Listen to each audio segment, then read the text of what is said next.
প্রিয় দর্শক, আসসালামু আলাইকুম এবং অফুরন্ত শুভেচ্ছা জানবেন সবাই যারা দেখছেন।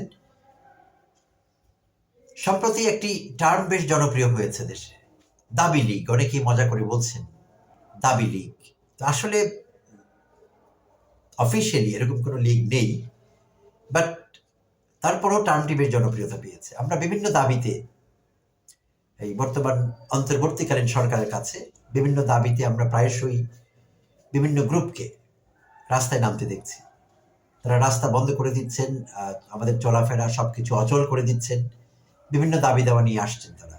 কারো হয়তো বেতন হচ্ছে না, যেই কারখানায় কাজ করছেন তারা বেতন পাচ্ছেন না, মালিক পক্ষ বেতন দিচ্ছে না। কাউকে হয়তো বেতন দেওয়া হয়েছে, বোনাস দেওয়া হয়নি। তো প্রত্যেকের কোনো না কোনো দাবি আছে। সম্প্রতি আমরা আনসার বাহিনীর সদস্যদের এরকম দাবিনামা পেশ করতে দেখেছি। তো আর প্রতিটি দাবিতেই দেখা গিয়েছে এখানে শুধু যাদের দাবি দেওয়া বা যারা ভ্যালিড রিজনে এই চাওয়া পাওয়া নিয়ে দাবি করছেন, রাস্তায় এসেছেন, ব্যানার নিয়ে দাঁড়িয়েছেন, এখানে যে শুধু তারাই আছেন আমরা কিন্তু এমনটা দেখিনি।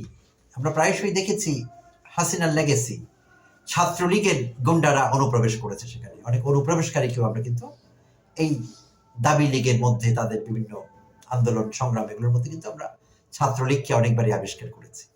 অতি সম্প্রতি যে টেম্পো নিয়ে ঢাকায়, টেম্পো তো না, অটো রিক্সা, ব্যাটারি চালিত যেসব রিক্সাগুলো আছে সেগুলো নিয়ে যে দাবি দেওয়া বা এটাকে কেন্দ্র করে ঢাকায় ভাঙচুর, মিছিল যা কিছু হলো, সেখানেও কিন্তু আমরা দেখেছি মুখোশধারী ছাত্রলীগের অনুপ্রবেশকারী।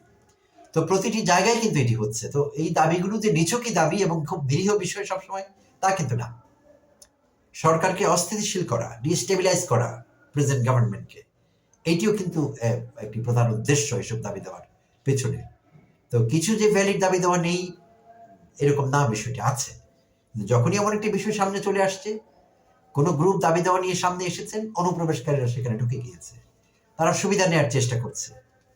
আমরা সম্প্রতি দেখেছি ছাত্রলীগের গুন্ডারা চলন্ত ট্রেনে ঢিল ছুড়েছে, পাথর ছুড়েছে, নারী এবং শিশুরা আহত হয়েছে সেখানে। তো এরকম মাইন্ডলেস কাজ কিন্তু তারা করছে অনুপ্রবেশকারীরা। তো তাদের ব্যাপারে আমাদের সকলকে সতর্ক থাকতে হবে, সরকারকে কঠোর হতে হবে আর ওইসব বিষয়ে। আমরা সরকারিভাবে কোনো কঠোরতা কিন্তু দেখছি না। আর তারা প্রতিদিন রাস্তা বন্ধ করছেন, আমাদের সবকিছুকে ডিসরাপ্ট করছেন, সবকিছু ডিফিকাল্ট করে তুলছেন। আর এটা হতে দেয়া যায় না। আমরা এরকম অস্থিতিশীল পরিবেশ দেশে চাই না। সরকারকে আরো কঠোর হতে হবে। এই 16 বছর তারা কোনো দাবি দেওয়া করেননি কেন? এখন রাতারাতি এই 2-3 মাসের মধ্যে সব দাবি দেওয়া তাদের কেন করতে হবে? আর দাবি দেওয়ার নাম করে রাস্তা কেন বন্ধ করে দিতে হবে?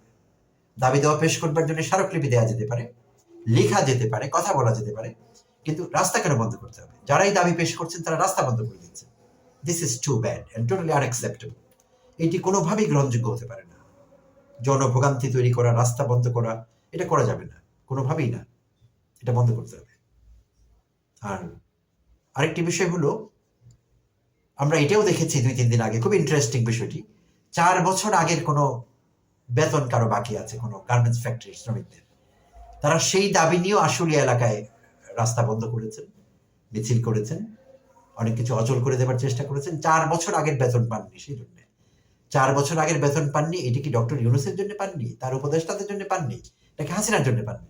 তখন তারা কোথায় ছিলেন? তো এইভাবে কারণে অকারণে, প্রয়োজনে অপ্রয়োজনে, প্রাসঙ্গিক কিংবা অপ্রাসঙ্গিক দাবি দেওয়া নিয়ে যারা আসছেন রাস্তায়, এই বিষয়গুলো সরকারকে আরো কঠোরভাবে মনিটর করতে হবে এবং কঠোরভাবে ব্যবস্থা নিতে হবে। বিশেষভাবে দাবি লীগ যে বিষয়টি, অনুপ্রবেশকারীদের ব্যাপারে কঠোর ব্যবস্থা নিতে হবে। না হলে দেশের স্থিতিশীলতা রক্ষা করা যাবে না। ধন্যবাদ সবাইকে।